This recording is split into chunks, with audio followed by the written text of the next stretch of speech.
Hey guys, welcome back to the Prehistoric Life Podcast, and I'm your host, Eric Crawford. And today, we're actually diving back in with an individual species. No, it's been a while since we did one of these. But today, I'm diving in with a very, very fascinating one. Not that all of these aren't very fascinating, but I'm diving in with one of the smaller end creatures, the Microraptor. So let's dive right in with some general measurements and things like that. So here's some general measurements.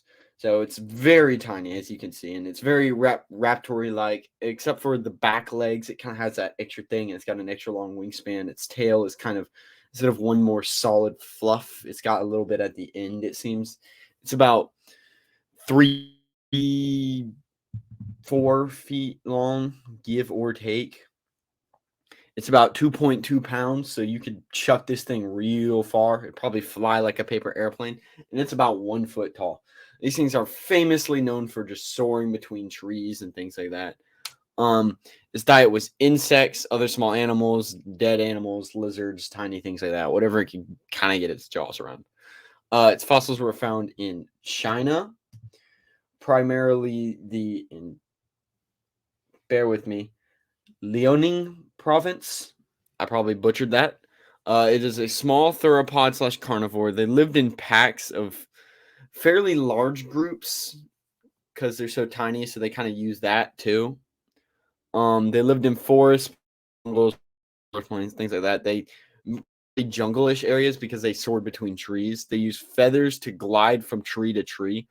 They use claws to kind of grip and climb up trees very quickly. But they use their claws, their teeth, and their sickle claw shaped toe claw because they're in the raptor family, so they get that very famous sickle toe claw. This is actually a velociraptor sickle toe claw, so don't think I'm saying that that's a Microraptor. Because Microraptor would be like boop and is there. It was one of the first aerial dinosaurs. Because technically you could say pterosaurs, but they're not really dinosaurs. It was named by Zhu et al. In 2000. So I probably horribly butchered that. But it was also born during or not born, but came around in the Apton of the Cretaceous. Give me a moment. So Cretaceous right here. Apton, so about 125-ish million years ago. So it was in the early Cretaceous. And we have about approximately 300 remains of individuals. I know. Absolutely insane. Flabbergasting. Microraptor was first presented to the world as part of a composite fossil called Archaeoraptor, where the tail of a Microraptor has added to the upper body of a Yanorinus. More dinosaur names. Yay. Acroraptor was a scandalous fake that made headlines around the world.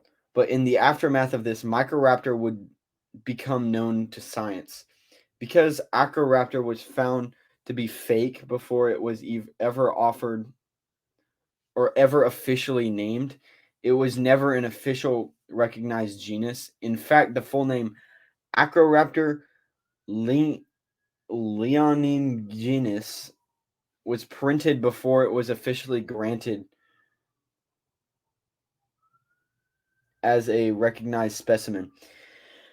In the wake of the discovery of Acroraptor being a fake, the avian paleontologist Storis L. Olson tried to get the name Acroraptor assigned to the part that was from Microraptor to remove the Acroraptor taint from the paleo ornithology record.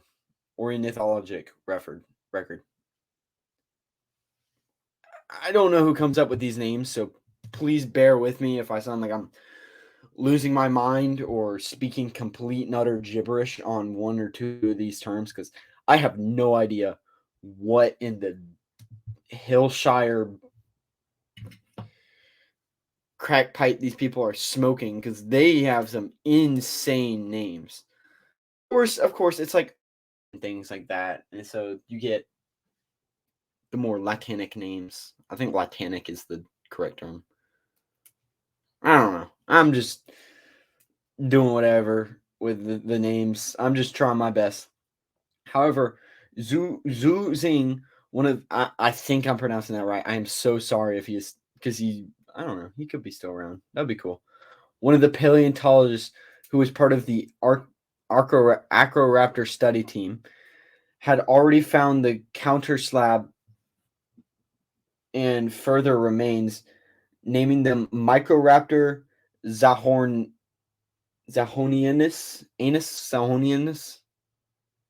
Although Olsen was first, he named the Microraptor part of the lectotype, a name that is taken from a group of specimens of the same name, but remember, the name Acroraptor was never officially recognized, and the specimen was only named as such in the media, which does not count.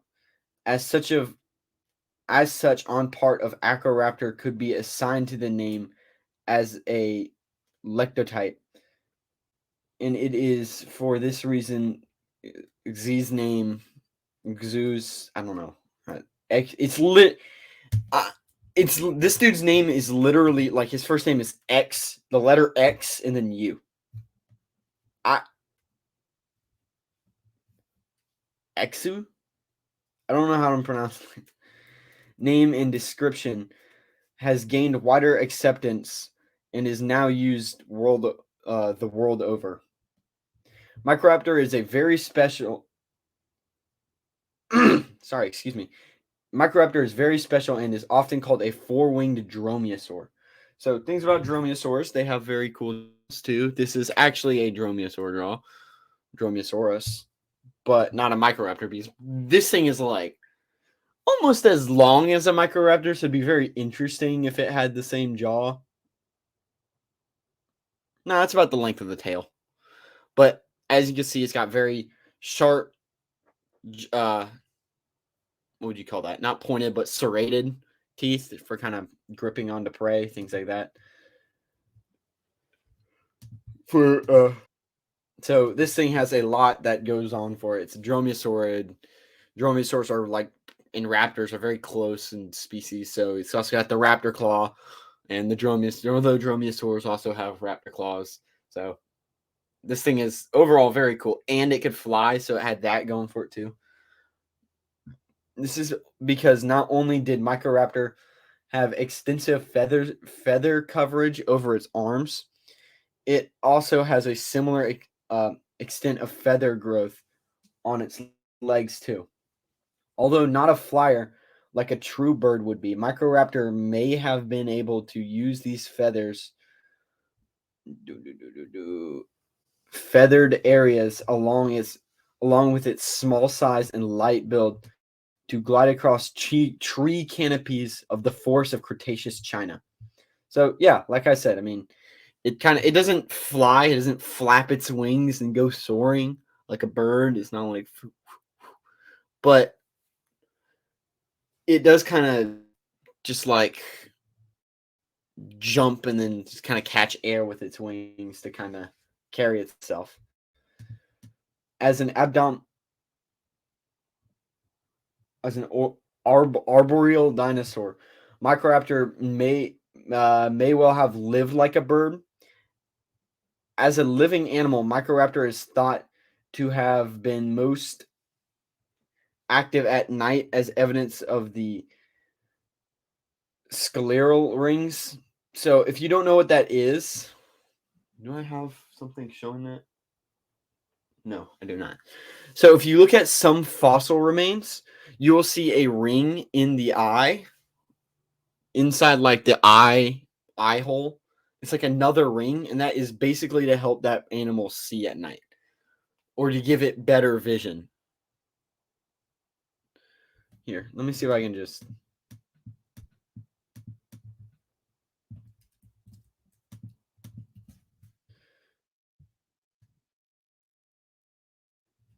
So, yes, right here. This is a great example. Actually, I don't know what I just opened. Here, on like a dromaeosaurid. So you see this ring right here in the eye hole, where the eye hole is. So you have the nose, the nostril hole, I guess, or not the nostril, but I guess it. You have the nostril hole at the end, and then you have that other face hole, and then you have the eye with the ring in it. That is to basically kind of help the animal see slightly better at night. And there, I guess we have very well preserved fossil records of Dromaeosaurus having, or not Dromaeosaurus, Microraptor having these. So that is very well for us. Stomach contents have also been preserved. Ooh. Revealing the smaller mammals formed at least a part of the Microraptor's diet. So yeah, smaller animals, insects, lizards, things like basically anything smaller than it that would just scurry around, it would catch it and eat it. How Microraptor moved through. Excuse me, I just sneezed everywhere. That was nasty of me. I apologize. How Microraptor moved through the air is quite interesting. Initially, it was thought to have that the arms and legs would have been held at the same level and perhaps overlaid one another. However, in 2005, the paleontologist Sankar Chatterjee, I think I pronounced that right, said that an overlaid posture was an anatomical possibility, and instead proposed what has been termed the biplane method. The biplane method is where the hind legs are held at a different height to the arms, so that when viewed from the front, Microraptor would look like it had two pairs of wings. Chatterjee also constructed computer models and demonstrated Microraptor actually being capable of powered level flight. And if the living creature did indeed do this, Microraptor would have had quite a considerable range when airborne. So Chatterjee, I don't know, whatever this guy's name is. Where was it? Sankar. I'll call him Sankar. So instead of having, so the wings are here. Let me try to demonstrate this. So they got two sets of wings, and he thought that they would be held like that, kind of, if that makes sense. So instead of the wings all being at the same level, some would be lower than the others. So it would look like kind of like an X flying through the sky, if that makes sense. I guess it looked more like an X instead of just with a little head. And he also thought it was capable of powered flight, apparently, which is, I don't know. I mean, I guess a little bit of flapping, not like soaring from Cretaceous China across the planet to America or anything like that, but I feel like it was definitely capable of light flappage. Other researchers have other researchers have done their own studies on the flight ability of Microraptor. And while some of these recognize the biplane method as possible, some consider it to be inefficient and suggest that Microraptor had a different orientation when flying. What can also be considered is that Microraptor may not have had just one method of gliding. It may have adapted different configurations to changing needs. So yes, that is another part of it. There is a solid chance that maybe it's soar away faster because it's being chased by a bigger Microraptor or a different predator. Maybe it soared this way to speed up.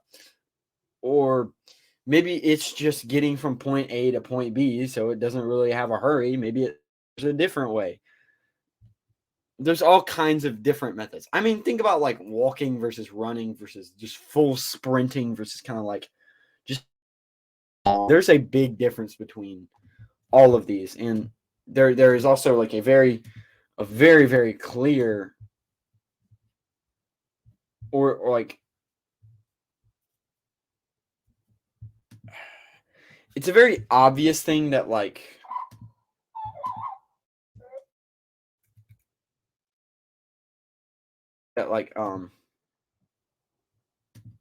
would you call it?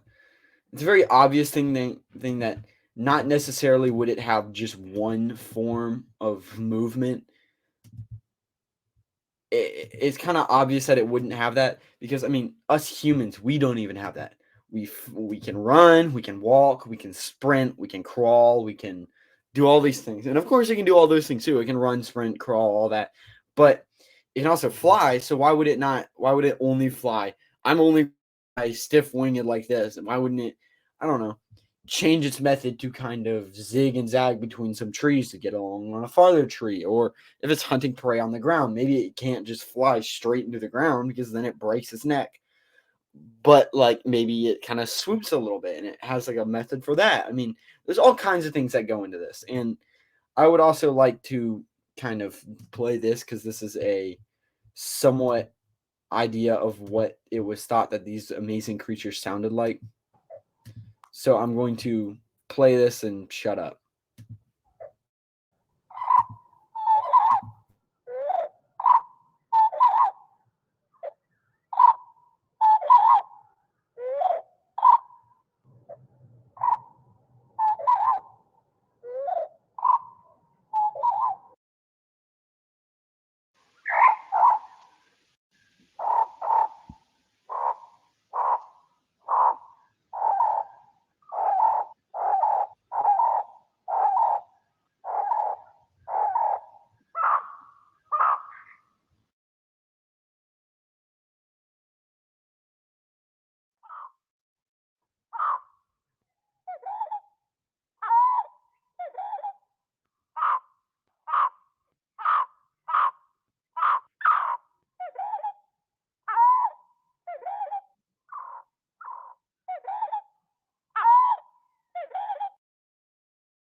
So that was calls of Microraptor.